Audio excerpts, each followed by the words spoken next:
మీరు ఒక మాట అన్నారు ఇంటర్వ్యూ ప్రారంభంలో, తెలుగుదేశం పార్టీ తెలంగాణలో పుట్టింది అని. తెలంగాణలో పుట్టిన పార్టీ తెలంగాణలో ముఖ్యమంత్రి కావాలని ఆంధ్రలో ఎందుకు ముఖ్యమంత్రి అయింది? డెఫినెట్గా అంటే అక్కడ ఆంధ్రలో తెలంగాణలో కూడా మేము పోరాటం చేసినాం. తెలంగాణలో పుట్టిన పార్టీ తెలుగు వారి కొరకు పుట్టిన పార్టీ. తెలంగాణలో పుట్టిన మీరు సమాధానం స్ట్రైట్గానే చెప్తాను, నేను క్రాస్ చేయట్లేదు. తెలంగాణ హిమాయత్ నగర్లో పుట్టింది, న్యూ ఎమ్మెల్యే క్వార్టర్స్లో NT Rama Rao Telugu Desam party announce చేసినప్పుడు హైదరాబాద్లో జరిగింది అది. కానీ అది ఎక్కడ చంద్రబాబు నాయుడు ఎక్కడ ముఖ్యమంత్రి అయ్యిండు? తెలంగాణకైండు, ఆంధ్రకైండు? ఆంధ్రకైండు. కానీ అన్నప్పుడు ఈ నాయకత్వం మూలాలు ఎక్కడున్నాయి? ఆంధ్రలో ఉన్నాయి. లేలే నాయకత్వం ఎక్కడైనా ఉండొచ్చండి. అంటే భారతీయ జనతా పార్టీ ఎక్కడ పుట్టింది?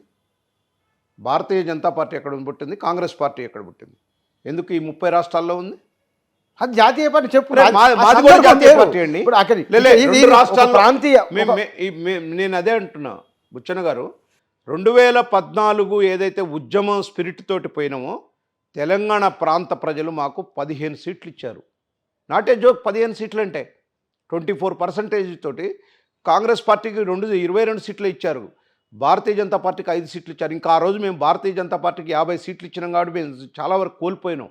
అదే ఒకవేళ మేమే ఎక్కువ చేస్తుంటే మేము కూడా 30 సీట్ల వరకు కూడా పోయేవాళ్ళం. ఆ రోజు మేము ఇద్దరం కలిసి 20 ఉన్నాయి మాయి, కాంగ్రెస్ పార్టీ 22 ఉన్నాయి. తెలంగాణ ప్రాంతంలో కదా మేజర్ రోల్గా ఉన్నాం మేము. కాకపోతే తర్వాత ఉద్యమ పార్టీ ఏమైందంటే ఒక సెంటిమెంట్ తోటి తెలంగాణ మీకు తెలియదు కాదు, కేసీఆర్ అనే ఆయన తెలంగాణకు నేనే కింగ్, నేనే అని అసలు నాదే తెలంగాణ నేనే అన్నట్టుగా అంత ఓన్ చేసుకున్నాడు. నిజంగా కూడా ఆ రోజు మేము మా శ్రేణులన్నీ కూడా తెలంగాణ అంటే మేము తెలుగుదేశం పార్టీగా జెండాలు కట్టినాం, మేము టెంట్లు వేసినాం, మేము ధర్నాలు చేసినాం, మేము మిలియం మార్చిల్లో పాల్గొన్నాం, అన్నీ పాల్గొన్నాం. కానీ చంద్రబాబు నాయుడు గారితో లేఖ ఇప్పించినాక కూడా మేము ప్రచారం చేసుకోలేకపోయినాం బికాజ్ ఆఫ్ మై డిఫెక్ట్. ఇక్కడ ఉన్నటువంటి తెలంగాణ ప్రాంతంలో ఆనాడు ఉన్నటువంటి నాయకత్వం యొక్క డిఫెక్ట్ అది. నా దగ్గర పేపర్ కటింగ్ లేదు, ఉంటే నేను చూపించేవాడిని మీకు. బహుశా ఆయన కర్నూలు జిల్లా అనుకుంటాను, కర్నూలు జిల్లా రాష్ట్ర విభజన జరుగుతున్న సందర్భంలో ఒక బహిరంగ సభ జరిగింది. అక్కడ వారన్నమాట అడ్డగోలిగా విభజిస్తున్నారు, ఇది గుండెకోత మిగిల్చే విషయం అన్నారు. తెలంగాణ ప్రజలు రాష్ట్రం కావాలని కోరుకున్న తెలంగాణ ఇవ్వాలని లేఖ ఇచ్చింది తెలుగుదేశం పార్టీ. దానికి సంబంధించి తెలుగుదేశం పార్టీ నిర్ణయం తీసుకున్న తర్వాత మళ్ళీ ఎందుకు దాన్ని వాట్ ఈజ్ రాంగ్ ఇట్? వారు మాట్లాడిన దాంట్లో తప్పే ఉంది. చంద్రబాబు నాయుడు గారు మాట్లాడిన దాంట్లో ఒక తెలంగాణ ప్రాంతవాసిగా నేను కూడా చెప్తున్నా, అన్నదమ్ముల్లాగా విడిపోతున్నాం తప్ప ఆస్తులు సరైన పంపకం జరగాలని. ఏం పంపకం చేశారండి? నేను అడుగుతున్నా ఇవాళ, ఏం పంపకం చేశారండి? జనాభా ఎక్కువ ఉన్న దగ్గరేమో తక్కువ క్వాంటిటీ ఆఫ్ ఇది ఇస్తారు, పవర్. జనాభా ఎక్కువ ఉన్న కాండం తక్కువ క్వాంటిటీ ఇస్తారు, జనాభా తక్కువ ఉన్న కాండం ఎక్కువ క్వాంటిటీ. చంద్రబాబు నాయుడు గారు అదే అన్నది, విభజన అనేది కరెక్ట్గా పంచలా. తెలంగాణ ఇచ్చేదానికి కాదు ఆ రోజు వ్యతిరేకం చంద్రబాబు నాయుడు గారు. తెలంగాణ ఇయ్యమనే లేఖ ఇచ్చిన, కానీ విభజన అనేది సరిగ్గా జరగలేదని. ఎవరిని అడిగి విభజన చేశారని వాళ్ళు కూర్చొని 6 కమిటీ కూర్చొని చేశారు. నేను ఇదే కేసీఆర్ డ్రాఫ్టింగ్ జయరాం రమేష్ నాకు మధ్యరేత్రి పంచిండంటే నేను ఓకే అన్నాను అన్నాడు ఆ రోజు.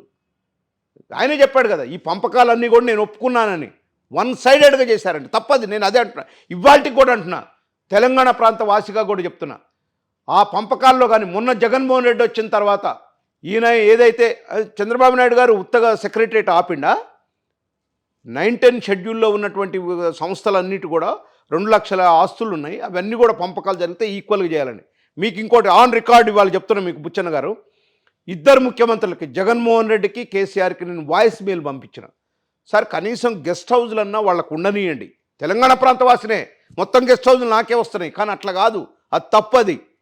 వాళ్ళకి ప్రజాప్రతినిధులు ఉన్నారు, ఐఏఎస్ బ్యూరోక్రాట్స్ ఉన్నారు, వాళ్ళు పొద్దులు వాళ్ళకి రాజధాని లేదు, మన రాజధానికి వస్తారు 10 years రాజధాని, గెస్ట్ హౌజ్లన్నా ఉంచండి అని చెప్పి నా దగ్గర వాయిస్ మెయిల్ ఇప్పుడు ఉంటే మీకు పెడతాదాన్ని. వాయిస్ మెయిల్ పెట్టా ఇద్దరికి కూడా, ఎవరు పట్టించుకోలే.